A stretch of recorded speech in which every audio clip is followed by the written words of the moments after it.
మాకు మీరు పరిష్కారం చేస్తాం, మీకు సపోర్ట్ చేస్తామని ఇప్పటి వరకు మనకున్న ఈ 4-5 సంఘాలు పెట్టిన మన నాతకాని సంఘం నాయకులు, ఏ సంఘం నాయకులు కూడా ఒక పార్టీతోని తీసుకొని వచ్చి వాళ్ళతోని మనకు ఒక డిమాండ్గా లేకపోతే ఒక చర్తుగా మనకు మేము మీ అందరికీ మీ పార్టీకి సపోర్ట్ చేస్తాము, మాకు సపోర్ట్ చేయాలి, మాకు సమస్యలు పరిష్కారం చేయాలని ఏ ఒక్క మన ఇప్పుడు పెట్టుకున్న సంఘాలు నాయకులు ఎవరు కూడా ఏ ఒక్క పార్టీని కూడా అడగలేకపోయారు. కాబట్టి ఇంకొకటి ఏంటంటే మనము ప్రతి ఒక్క నాయకుడు సంఘం వచ్చిన నాయకుడు పార్టీ సంఘం పెట్టుకొని వచ్చి మీకు ఏ సమస్య ఉందని చేస్తారంటే మనం వాళ్ళని నమ్మడం జరుగుతుంది. ఇన్ని సంవత్సరాలు కూడా మనం నమ్మి వాళ్ళు వెనుకపోతాను, వాళ్ళు ఏం చేస్తానంటే మళ్ళీ నమ్మించి మోసం చేయడం జరుగుతుంది. వాళ్ళ సొంత లాభాల కోసము మళ్ళీ ఉపయోగించుకుంటారు తప్ప మన కష్టాలు మన సమస్యలను పరిష్కరించుకోవడం లేదు. ఎలక్షన్ రాగానే మన నాతకాని సంఘము మన నాతకాని కులము మనకు వాళ్ళ గుర్తొస్తుంది. దరిదాపు ఇప్పుడు మన చతుర్వర్ణ వ్యవస్థ నుంచి కూడా వృత్తులను బట్టే కులాలు ఏర్పడ్డాయి, ప్రతి ఒక్క వృత్తిని బట్టి కులం ఏర్పడ్డది. కానీ మనది నేతకాని కులం అంటే నేత నేసినాం కాబట్టి మనకు నేతకాని కులం అనేది ఏర్పడ్డది. కానీ ఇప్పుడు ఆ నేతకాని అనేది కూడా కనుమరుగైపోయింది, దాన్ని కూడా మనం దూరం అయిపోయినాం.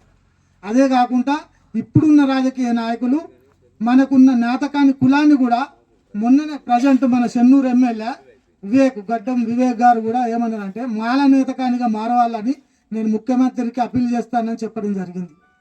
దాని మీద మేము ఖండించడం, దాన్ని బహిష్కరించడం, మేము నిరసన కూడా తెలపడం జరిగింది అక్కడ రామగుండం గోదావరికల్లా. అదే కాకుండా మనం ఇంతకుముందు రిజర్వేషనే అన్నారు, మనం జనరల్లో కూడా మనం పోటీ చేయవచ్చు, జనరల్లో ఏ కుల పోళ్ళు అయినా పోటీ చేయవచ్చు, మహిళా జనరల్లో కూడా ఏ కులం మహిళ అయినా కూడా పోటీ చేయవచ్చు, అందులో ఏం ప్రాబ్లం లేదు.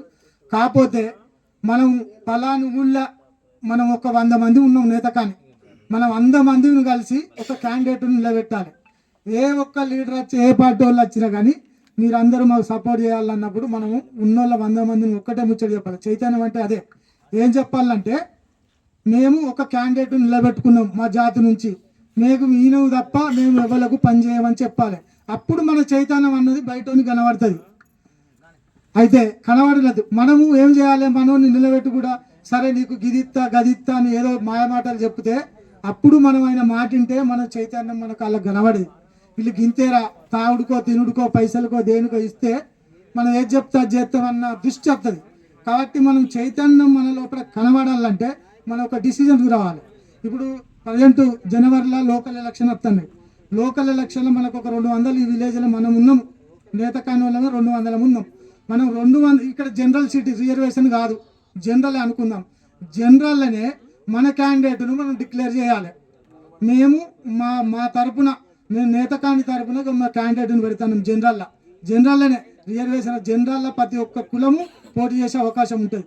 కాబట్టి మేము జనరల్ క్యాండిడేట్ని నిలబెడతామని మనం అందరం ఎవ్వరు ఏ పార్టీ వాడు వచ్చి ఏ క్యాండిడేట్ ఏ కులపోడు వచ్చినా కానీ మేము మా క్యాండిడేట్ నిలబెట్టినాం బాబు నీకు పని చేయమని చెప్పాలి. అప్పుడు మన చైతన్యం అనేది మనం చైతన్యమైన అనేది బయటకి వెళ్తుంది. అప్పుడు మనకు ఏ పని అయినా అవలీలంగా అయ్యే అవకాశం ఉంటుంది. కాబట్టి మనం అందరం చైతన్యం కావాలంటే మన దానిలో ఒక మంచి క్యాండిడేట్ ఎన్నుకొని అరే బాయ్ నువ్వు ముందుండు, నీకోసం మేము ఏమైనా పని చేస్తాం, మేము 100 మంది ఉన్నాం, మేము మనిషికి ఒక 100 రూపాయలు వేసుకున్నా 10,000 రూపాయలు అవుతాయి, 10,000 నీకోసం ఖర్చు పెడతాము, నువ్వు ఏ పని అయినా మేము చెప్పిన పని చేసుకురమ్మని ఒక క్యాండిడేట్ని నిలబెట్టి నువ్వేనైనా మాట్లాడు, నువ్వు మన దగ్గర మాట్లాడు, నీ వెనుక మేము ఉంటాం, నీకు ఏదైనా మేము చేసుకుంటాము అన్ని చైతన్యం అయినప్పుడు ఖచ్చితంగా మనం చైతన్యం అవుతాం, మనం ఏ పని అయినా సాధించగలుగుతాం. కాబట్టి ఈ అవకాశం ఇచ్చిన మీ ఇక్కడ వచ్చిన నేతకాని ఎక్కడి నుంచో దూరం నుంచి వచ్చి మనకు ఈ సభను నిర్వహించి నాకు బాగా సంతోషంగానే ఉన్నది. కాబట్టి ఈ అవకాశం ఇచ్చిన నాతకాని పెద్దలందరికీ నా తరపున కృతజ్ఞతలు చేసుకుంటూ జై భీమ్.